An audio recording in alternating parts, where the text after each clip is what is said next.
সাকিবের ব্যাপারটা cricket board থেকে যা যা করার ওনার যেই মামলার যে কাগজপত্র ওইটা জায়গা মতো দেওয়া আছে। না, আমার কিচ্ছু জানা নেই, এই ব্যাপারে আমি কিচ্ছু জানি না। তবে আমি যতদূর জানি ওনার সাথে কথা হয়েছে, উনি ঈদের পরে আসবেন বলেছেন। আমরা জানি কেসটা তার ওনার কতটা গুরুত্বপূর্ণ কতটা না, ওইটার হচ্ছে সবচেয়ে বড় কথা। আমি মনে করি যে আমরা ক্রিকেট সংশ্লিষ্ট যারা আছি, right from the cricket board, players, journalist, আপনি যারা আছে ক্রিকেট সংক্রান্ত সবার সাথে একটা সুষম সম্পর্ক থাকা খুবই জরুরি। কেননা আমরা সবার গোল কিন্তু একটা গোলে আমরা এগিয়ে যাচ্ছি, বাংলা ক্রিকেটের উন্নতি এবং বাংলাদেশ ক্রিকেট।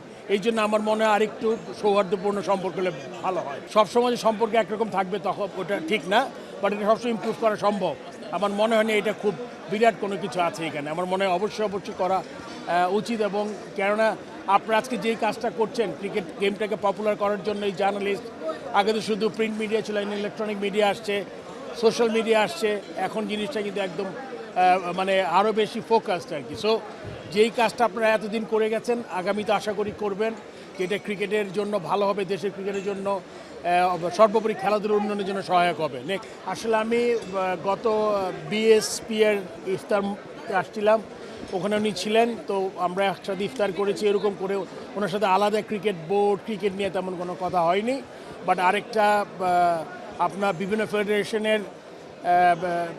ফেডারেশন থেকে ডেকেছিলেন, দুজন করে শুভেচ্ছা বিনিময় হয়েছে আমাদের সাথে। কিন্তু ওখানেও মনে করুন ওনার ভিশনটা উনি বলেছেন, ক্রীড়াঙ্গনে উনি কী করতে চান ওগুলা সব ক্রীড়া ফেডারেশনে শুনেছে। আমরা আমাদের কথা বলেছি, বাট আমার মনে হয় যে উনি যদি আরও স্পেসিফিকভাবে প্রত্যেকটা 4-5টা করে ফেডারেশন ডাকেন, তাহলে মনে হয় আরও ইজি হবে। আমাদের যে আমরা যেগুলো চিন্তা করছি, ক্রিকেট বোর্ড বলেন, ফুটবল বলেন, অ্যাথলিট যা আছে সব মিলে যদি করেন তাহলে সুবিধা হবে আর কি। আমার মনে হয় আপনি জানেন যে 52টা ফেডারেশন এসেছিলেন, শুধুমাত্র ক্রিকেটে নিয়ে আলাদা কোনো আলোচনা হয়নি। উনি একটা গাইডলাইন দিয়েছেন, বেতন কাঠামোতে আনতে চান, আপনি জানেন লাস্ট 1 বছরে কি হয়েছে এগুলো জানতে চেয়েছেন। সেরকম করে আলাদা ক্রিকেট নিয়ে কোনো কথা হয়নি। সাকিবের ব্যাপারটা ক্রিকেট বোর্ড থেকে যা যা করার ওনার যেই মামলার যে কাগজপত্র ওইটা জায়গা মতো দেওয়া আছে, এখন এটা গভর্নমেন্ট ডিসাইড করবে। এবং অবশ্যই ওইটা মানে আমরা আমাদের ক্রিকেট বোর্ড থেকে যে কাজটা করা দরকার ওটা করে ফেলেছি আর কি। প্রত্যাশা তো আসলে উনি তো ক্রিকেটের মন্ত্রী না, উনি সব স্পোর্টসেরই মন্ত্রী।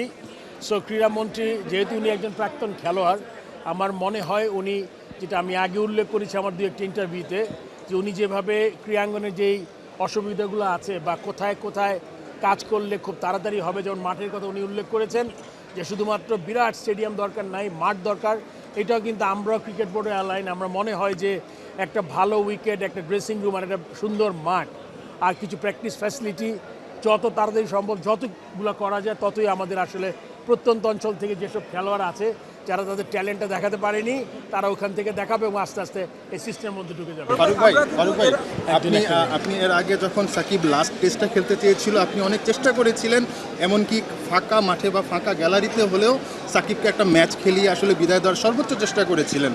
তো এবার তো আসলে আমরা মানে একটা আইডিয়া করছি, সাকিব যদি আসেন পাকিস্তানের বিপক্ষে সিরিজ খেলেন, সেটা হলেও হতে পারে সব কিছু ঠিকঠাক থাকলে।